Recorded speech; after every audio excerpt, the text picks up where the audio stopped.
আসসালামু আলাইকুম গাইজ, দেখেন আমাদের কলার পাড় মানে পুকুরের পাড়ে যে কলা আছে, কলা কাটতেছে, পুকুরে খাদ্য দিচ্ছি। দেখেন আমার কাকু খাবার দিচ্ছে পুকুরে। আর মাছ, কি পরিমাণ মাছ! আর মাছের যে অবস্থা, মনে হচ্ছে যে তারা মানুষ পাইলেও খেয়ে ফেলবে, এত ক্ষুধার্ত হয়ে আছে। আর খাবারের গোটা পুকুরের মাছ এক জায়গায় হয়ে গেছে।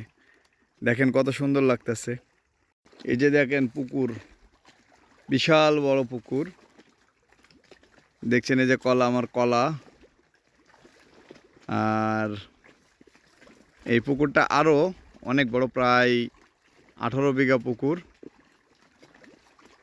আর মাছ, অফুরন্ত মাছ, এত পরিমাণ মাছ আছে পুকুরে, তা বলার ভাষা নাই। কেউ যদি নামে তাহলে বুঝবে যে মাছ আসলে কত আছে। যদি ধরতে পারে তাহলে, যদি আপনারা আসেন, এসে ধরে নিয়ে যাবেন ইনশাআল্লাহ।